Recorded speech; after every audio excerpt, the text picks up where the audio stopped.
దేవర glimpse వచ్చేసింది. ఆలస్యం చేయకుండా చూసేద్దాం. సో కళ్యాణ్ రామ్ అనుకుంటా ప్రొడ్యూసరు. దిస్ సమ్మర్ మొత్తానికి సముద్రము, పడవలు ఇదే ఓపెనింగ్ మళ్ళీ. సో మొదటి నుంచి ఇదే చూసుకుంటూ వస్తున్నాం. పోస్టర్ కానీ అన్నీ. ఎవరో ఆ పడవలోకి ఎక్కే ప్రయత్నం చేస్తున్నారు. మరి వాళ్ళు ఎవరో దొంగలా ఎవరో మరి తెలియదు. ఈ కంటైనర్స్ నైస్. అరే వా, ఈ షాట్ బాగుంది.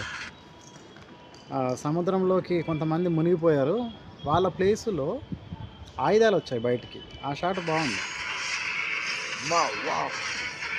ఎన్టీఆర్ లుక్స్ మొత్తానికి దేవరా నుంచి మాస్ ఉంది కదా ఈయన లుక్. ఇది హైలైట్ ఈ షాట్. అబ్బబ్బబ్బబ్బా, ఆడెవడనో ఇలా పొడి చేసి ఇలా అంటే మొత్తం ఆ నెలవంకకి ఫుల్ఫిల్ అయిపోయింది అనమాట. Extraordinary shot. వా, నేను ఇక్కడ పెడతాను ఆ షాట్ చూడండి. అద్దరిపోయింది, మామూలుగా లేదు. లుక్స్ మాత్రం ఎన్టీఆర్ లుక్స్ యూనివర్సల్ ఉన్నాయి. సముద్రం మొత్తం బాబా, సముద్రం మొత్తం ఎర్రగా అంటే బ్లడ్ తోటి నిండిపోయినట్టుంది. దాంట్లో తన ఆయుధాన్ని ఇలా కడుగుతున్నాడు.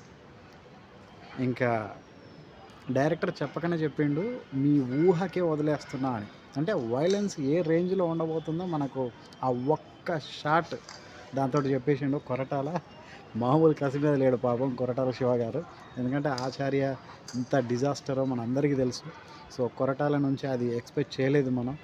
అది ఎంత డిసప్పాయింట్ చేసిందో. ఇది దానికి 10 రేట్లు హిట్ అయ్యి నేనేంటో నిరూపించుకోవాలన్న తపనలో ఉన్నాడు కొరటాల. అది ఈ గ్లిమ్స్ తోటే అర్థమైపోతుంది. ఆ ఒక్క షాట్ అబ్బా, ఆ సముద్రం నీళ్ళన్నీ మొత్తం ఎరిపెక్కిపోయాయి, అంటే రక్తంతో అనుకుంటా. దాంట్లో ఇలా కడుగుతూ ఉన్నాడు ఆయుధాన్ని అని అంటే ఏ రేంజ్ వైలెన్స్ ఉందో ఇంకా అర్థం చేసుకోవచ్చు. అద్దరిపోయింది దేవరా మొత్తానికి.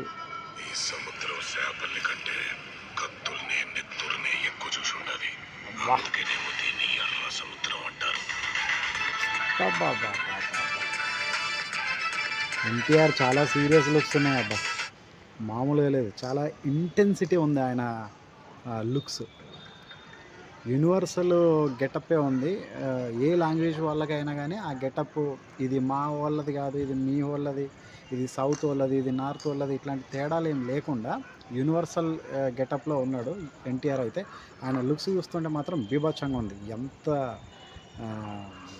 కసిగా ఆవేశంగా ఉందో అర్థమైపోతుంది ఆ లుక్స్ చూస్తుంటే. ఇంకోటి, సముద్రము చేపల కంటే ఎక్కువగా కత్తుల్ని రక్తాన్ని చూసి ఉంటుంది అనగానే ఆ అలలు ఇలా వచ్చి ఎగురుతున్నాయి ఎన్టీఆర్ మీద. అదంతా కూడా వైట్ అండ్ రెడ్ మొత్తం రక్తంతో కలిసిన నీళ్ళు ఇలా వచ్చి కొడతా ఉంటే అప్పుడే ఆ మెరుపు వచ్చింది ఎన్టీఆర్ ఫేస్ మీద.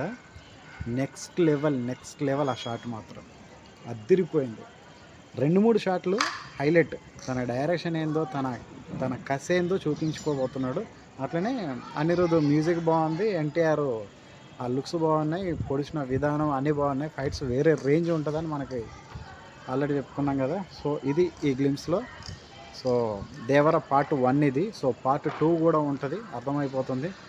గట్టిగానే ఉందిలే ఇది ప్లానింగ్ మాత్రం. అది సాలిడ్గా ఉంది. రాజమౌళి RRR తర్వాత జనరల్గా ఏ హీరోకైనా కొంచెం ఫ్లాప్ వచ్చే అవకాశాలు ఎక్కువ ఉంటాయి. అది ఎందుకంటే చాలా మందికి అది రిపీట్ అయింది కాబట్టి చెప్తున్నా అన్నమాట. బట్ ఎన్టీఆర్కి మాత్రం అది రిపీట్ అయ్యే అవకాశం లేదనిపిస్తుంది. సో దేవరతోటి గట్టిగానే కుమ్మేస్తాడు బాక్స్ ఆఫీస్ని అని అర్థమవుతుంది. సో మొత్తానికి ఒక రక్తం మడుగులాగా ఉంది. అసలు రక్త సముద్రమే ఉంది, ఇంకా మడిగే అంటే మడుగు. సో సముద్రాన్ని ఒక రక్తం చేసి పడేశాడు అని అంటే ఏ రేంజ్ వైలెన్స్ ఎన్టీఆర్ నుంచి భలే ఉందబ్బా. స్టిల్స్ ఇవన్నీ చూస్తాం, అదిరిపోయింది అంతే.